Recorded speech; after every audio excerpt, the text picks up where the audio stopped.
I'm talking about. So, you know, we now have, we've been asked some questions about underwriting. Tristan, are you on there yet? Yes, I am.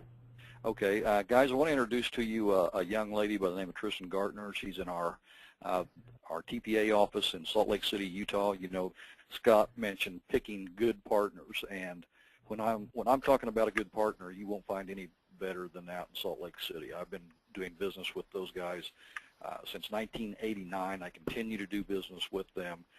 They will help you solve problems when they arise. They will take care of not only you, the agents, but they will take very good care of your policyholders, and without making you jump through hoops when it comes to doing those types of issues. And just a great, great team.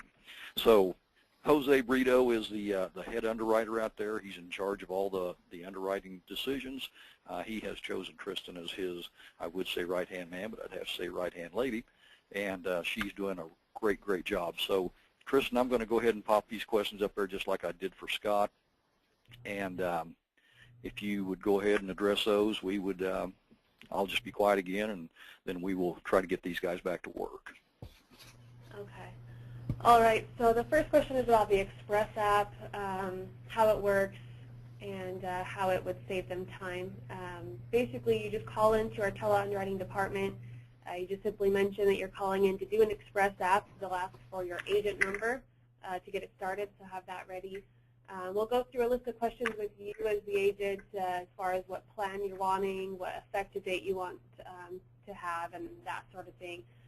Then we'll get the applicant on the phone. We'll gather all of their personal information, go through their current policy information, and then the medical questions. We'll read a brief HIPAA statement to them over the phone, get their authorization for that right over the phone. And then once we get all the medical questions answered, we'll run their prescription check, review any of their medications with them, so you'll want to make sure they have their medications ready. At that point, if we determine that they qualify, we'll move on to the premium information. And the premium does have to be paid by bank draft on an Express app, so we'll want to make sure they have their bank routing number and account number handy.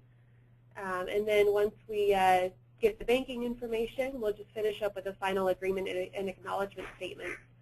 At that point, we'll get a policy number for you. The average phone call is about 20 minutes long, and we'll have a decision for you right at the end of the call with a policy number. And then they get their cards in the mail, and about the regular 5 to 7 business day mail time. If we do have any concerns, we'll also address those right then during the phone call if we need to gather more information or anything like that. So it's a quick response right during the same phone call. And the average turnaround time as far as once we do the Express app and get that policy in the mail is about 1.5 days. So it's mailed out pretty immediately.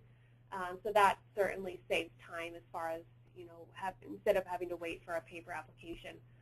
Which kind of leads into the next question, which is submitting paper applications. The average turnaround time for a paper application is about 3 to 4 days. And that's compared to the Express app, which I mentioned is about 1.5.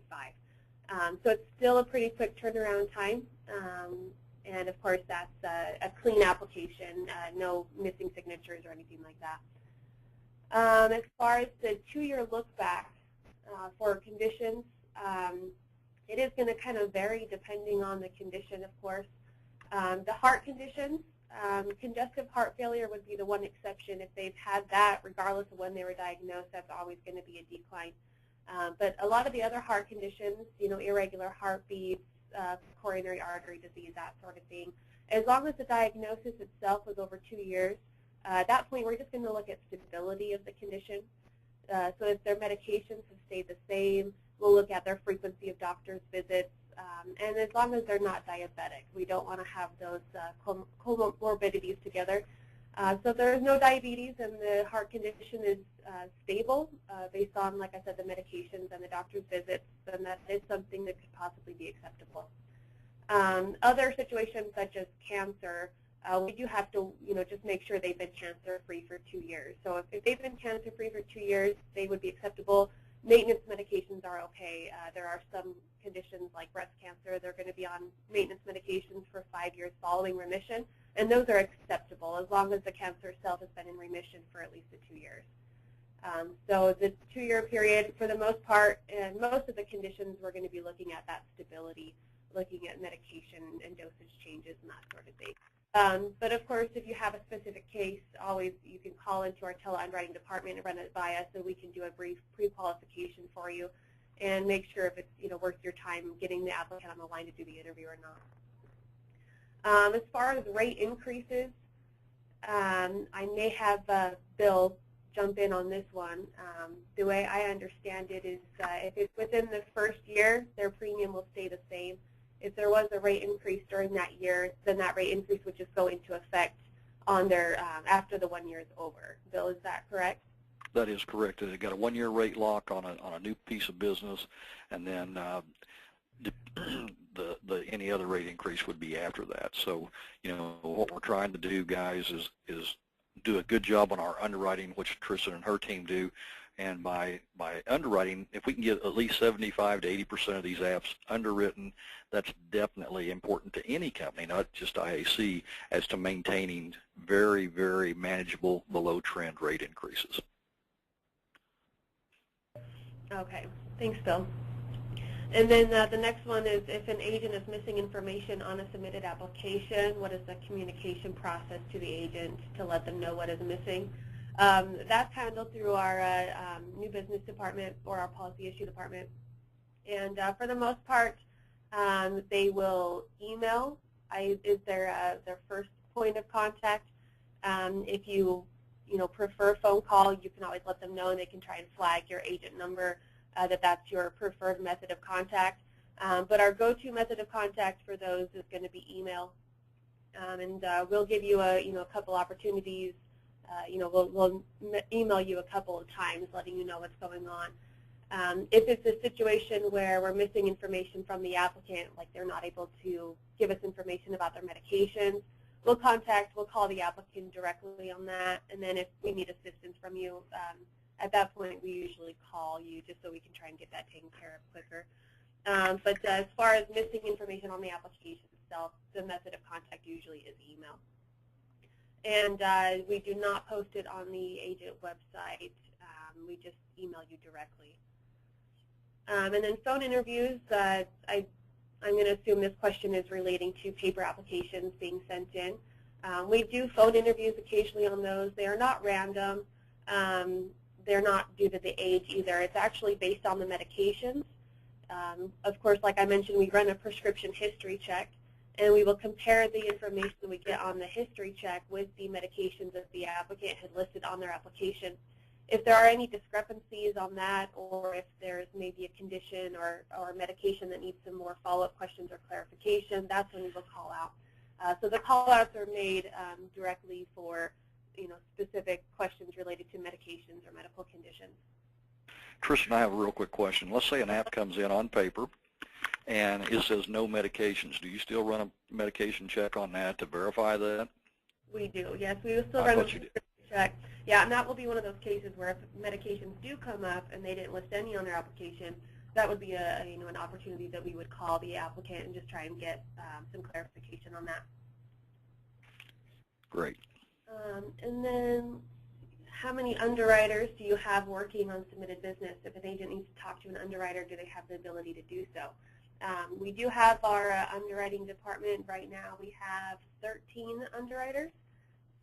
So we have quite a bit of availability. And during AEP, we do have a couple people set aside for backup. So if we see the queue getting a little too high, we do have a couple extra people that we can get on there. So you shouldn't have too much of a hold time. And you can talk to an underwriter at any point. Just call our tele-underwriting line, and we'll be happy to not only take express apps, but also just answer any general questions that you may have or any pre-qualification questions you may have. And we're open Monday through Friday, 7 a.m. to 7 p.m. Mountain Time. So you can call us anytime between then.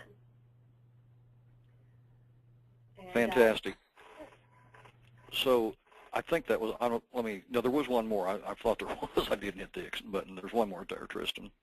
Okay, let's see. I understand that the express application process may be updated very soon to an even simpler process. Can you give agents a teaser to how this would work? Bill, Bill, do you know, is this talking about the online? Yes, that's what that's referring to. Yeah, so we do have an online application that we are hopefully going to be releasing. I can't say exactly when that would happen, but it is definitely in the thought process and in testing phases. But what that would be is you would go on the agent website and you'd be able to fill out a good portion of what we do during our Express application. There's actually 3 whole sections that we took from the Express application, and we'll post it online for the agent to fill out. So you would just fill that in online and hit submit. Once you hit submit, it gets uploaded to our system over here, and we have a couple underwriters that will be dedicated to that line. And as soon as an application gets submitted, almost immediately, or we're hoping at least within this first hour or so, we'll turn around and get a call out made to your client and just finish up that application with their portion, which would include, the medical section, banking information, and then the final agreement and acknowledgement. And that cuts down the interview to about 12 to 15 minutes is what we're hoping. So it'll cut it down quite a bit. And then once we have a decision, we'll just email you, letting you know whether it was approved and with the policy number, or what the decision was on that application. And one of the benefits to that is the way we're doing it, it would get rid of the paper replacement form being required. On the regular Express applications, we do still require that the paper replacement form be submitted with wet signatures. But on the online process, you'd be able to just fill that out online, and it would be an online signature, and so that would get rid of that form. So that would be a good benefit to that as well. And where we're using that process right now, Tristan, I was talking to Jose just the other day, and he said he's getting a lot of good feedback on how that process is working. So with that said, guys, IAC, it'll probably be after the first of the year sometime before we introduce it, because there's a tremendous amount of programming that goes into that. But I've got some inside track on how that is working, and I'm telling you, it's going to be something that works not only for the guys working out of the call center, but even a guy that maybe is doing face-to-face selling. You stop and think about that. If you're a guy that writes a paper app and you take it back and do it the old-fashioned way, either upload it or fax it or maybe even hard mail it, you're going to be, like Tristan said, you're going to be 4 or 5, maybe 6 days, depending on, if you mail it on Friday, well, then you got the weekend, and so there's no business transpiring on the weekend. But if you take that home that night and upload it, or not upload it, but go to the online Express application, enter that, you'll knock off 2 or 3 days of turnaround time. I guarantee it, just because they sweep that account every 5 minutes when during business day hours.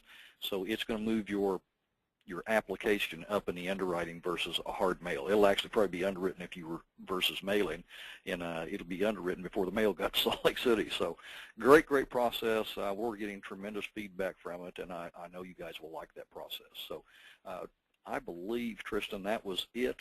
If you want to get back to work, I know you've got plenty to do during AEP. We really appreciate you joining us. You did a great job.